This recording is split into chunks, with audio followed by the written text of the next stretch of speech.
V-Guard presents कौन जीत रहा है, को पावर्ड बाय सेंसोडाइन एंड विमल। बोलो जुबां केसरी। तीसरे चरण के चुनाव का मतदान थम गया और मेरी मौजूदगी एक स्मार्ट बूथ पे देख सकते हैं तस्वीरों। तमाम वरिष्ठ पत्रकारों का पैनल मेरे साथ मौजूद है, इन्हीं लोगों से बात कर लेते हैं। ये बताइए सर, लगातार क्या है जिसमें वोटिंग सुबह से आप भी कवरेज कर रहे थे, तो आंवला की क्या स्थिति, क्या समीकरण बन रहा है?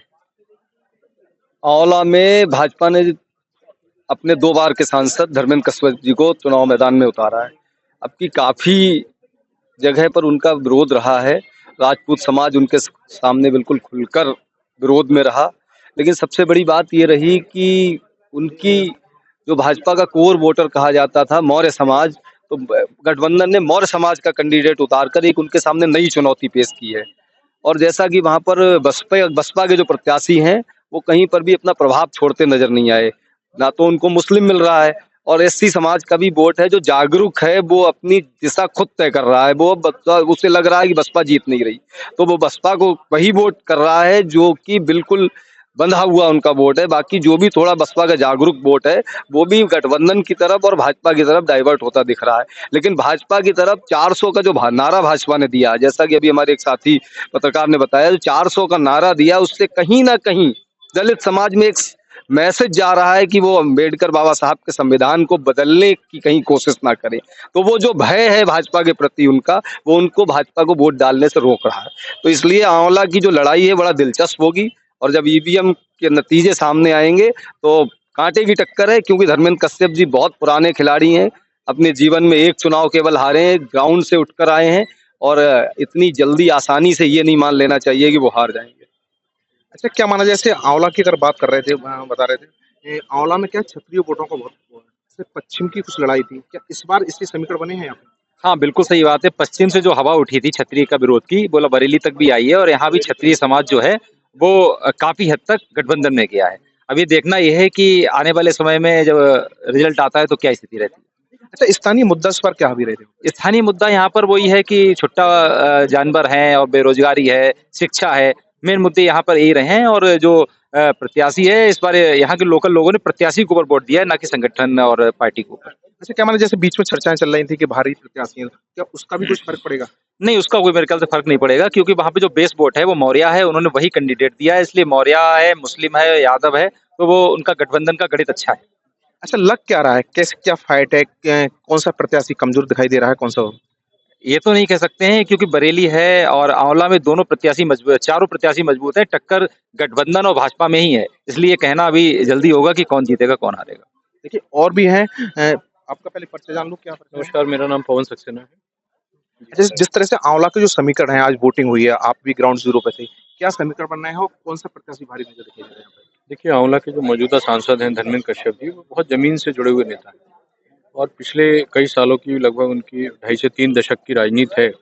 अगर हम उसे गौर से देखें तो उन्होंने ग्राउंड लेवल पे बहुत अच्छा काम किया है, और बहुत नीचे से वो भारत की सबसे सर्वोच्च सदन तक पहुँचे हैं। तो ऐसे लोगों को राजनीति की तो समझ होती है, और बहुत मेहनत से वो निकल कर आए हैं। लेकिन इस चुनाव में जो ग्राउंड रियलिटीज़ हैं वो थोड़ी-सी कड़ी हैं और चुनौतीपूर्ण हैं। ख़ास तौर पर जो हम देखते हैं कि जो हिंदुत्व की ये जो प्रयोगशाला थी, अब वो जातियों के समीकरण में कन्वर्ट हो गई है। तो लड़ाई इस बार जातियों की है। गठबंधन के पास मुस्लिम वोटों की एक एज है, वहाँ से उनके प्रत्याशी की शुरुआत हो रही है। हालाँकि बसपा ने मुस्लिम प्रत्याशी दिया है, लेकिन आप भी घूमे, हम भी घूमे, तो हमें उस रूप में असरदार वो नहीं लग पाए, जैसे कि उनसे उम्मीद की जा रही थी। लेकिन गठबंधन की शुरुआत वहाँ की एज से हो रही है। इसके ऊपर जातियों का विभाजन है। जैसे मौर्य वोट है, मौर्य वोट का एक हिस्सा गठबंधन के प्रत्याशी को मिला है। क्षत्रिय समाज की नाराजगी का कुछ थोड़ा-सा नुकसान होने की उम्मीद है। तो इसलिए चुनाव बहुत कांटे का है और बहुत फँसा हुआ सा महसूस हो रहा है। इस बार क्या लग रहा है, कोई मुद्दा, कोई फैक्टर है यहाँ पे आंवला पे? आंवला में फैक्टर है। आंवला में मैंने जैसे आपको कहा कि जाति जो है वो एक फैक्टर है, और इस सब के बीच में एक बहुत बारीक सी लाइन है जो दलित समाज को लेकर है। दलित समाज को लेकर केवल आंवला ही नहीं बल्कि इस पूरे रीजन में हमने रीड किया है, और जो भारतीय जनता पार्टी के लिए भी बहुत एक महत्वपूर्ण ऑब्जर्वेशन होगा अगर वो कर पाएंगे उसके परिणाम के बाद, तो वो ये है कि जो दलित समाज का वोटर है वो शिफ्ट हुआ है। लेकिन शिफ्टिंग में जो हम मानते थे ट्रेडिशनली कि वो बड़ी संख्या में भारतीय जनता पार्टी के साथ जाएगा, ऐसा नहीं हुआ है। इसके पीछे एक वो धारणा है जो 400 पार को लेकर है, संविधान को लेकर है। कहीं न कहीं कन्विंस करने में या भारतीय जनता पार्टी के जो राजनेता हैं वो अपनी बात पहुंचाने में कहीं ना कहीं कुछ हल्कापन रहा। इसकी वजह से हमने ये महसूस किया कि दलित समाज के वोटों का एक हिस्सा जो उनके पास जाता था वो उनसे शिफ्ट हुआ। आपका क्या नाम है? मेरा मनु चौधरी नाम है। मनोज जी, मैं देख रहा हूँ आप भी ग्राउंड जीरो पे थे, वोटिंग आज हो गई, क्या मुद्दे थे वहाँ आंवला के, क्या समीकरण बनना है? देखिए, आंवला लोकसभा सीट बड़ी महत्वपूर्ण सीट रही है। 2009 में यहाँ से मेनका गांधी भी सांसद रह चुकी हैं। उस बार उन्होंने सीट बदली तो भाजपा ने धर्मेंद्र कश्यप को उतारा। धर्मेंद्र जी 2 बार यहाँ से सांसद रहे हैं और मौजूदा भाजपा के प्रत्याशी भी हैं। यहाँ स्थानीय मुद्दे ही हावी रहे हैं, चाहे वो गोवंश का रहा हो, लॉ एंड ऑर्डर का रहा हो या बिजली और सड़कों का भी हो। बसपा ने यहाँ मौजूदा चेयरमैन आबिद अली को प्रत्याशी बनाया है। समाजवादी पार्टी ने शाहजहांपुर के पूर्व विधायक नीरज मौर्य को प्रत्याशी बनाया है। जो लोगों ने वोट किया है वो रोजगार, शिक्षा और विकास पर किया है। एनआरसी, सीए और राम मंदिर यहाँ कोई मुद्दा देखने को नहीं मिले हैं। अच्छा, क्या माना जा रहा है इस बार? क्या देखो 2019 का चुनाव कुछ इस बार क्या कुछ राम मंदिर है, धारा 300 ये इस टाइप के मुद्दे क्या है? इस तरीके के मुद्दे देखने को नहीं मिले हैं। सिर्फ लोकल मुद्दों पर ही लोगों ने वोट किया है।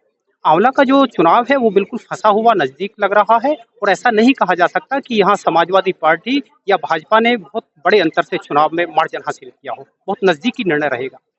देखिए और भी सीनियर जर्नलिस्ट हैं, आपका परिचय जानना चाहूंगा। मैं कृष्ण गोपाल राज। अब मैं देख रहा था सुबह से आप ग्राउंड जीरो पे थे, कवरेज कर रहे थे, सब लोगों के साथ में जुड़े। इस बार क्या आंवला लोकसभा सीट है, बड़े महत्वपूर्ण सीट मानी जा रही है, क्या समीकरण बनना है और क्या लोकल मुद्दे रहे थे? देखिए, आंवला लोकसभा सीट जो है वो इस बार ओबीसी सेंट्रिक राजनीति का प्रयोगशाला बन के रह गई है, क्योंकि जो धर्मेंद्र कश्यप जी हैं वो ओबीसी समाज से हैं, कश्यप समाज के हैं। दूसरा जो है नीरज मौर्य हैं वो ओबीसी समाज के हैं। आप देख रहे होंगे प्रधानमंत्री के भाषण हैं वो केंद्रित हैं आरक्षण पे। मुख्यमंत्री योगी जी के भाषण हैं वो केंद्रित हैं आरक्षण पे। जो इनके हैं अखिलेश यादव के भाषण हैं वो केंद्रित हैं आरक्षण के ऊपर। और ओबीसी सब जगह ओबीसी एससी सेंट्रिक राजनीति की बात हो रही है। तो यहाँ दोनों जो कैंडिडेट हैं वो, क्योंकि सीट जो मतदाता हैं अधिकांश संख्या में ओबीसी हैं, प्लस यहाँ पे भी ज्यादातर जो हैं वो ओबीसी समुदाय के लोग हैं। बसपा जरूर वहां पर एक ट्रायंगल बना रही है क्योंकि उसने मुस्लिम कैंडिडेट के, लेकिन वो वोट कटवा से ज्यादा की स्थिति में नजर नहीं आ रहे जो मैंने अभी तक देखा।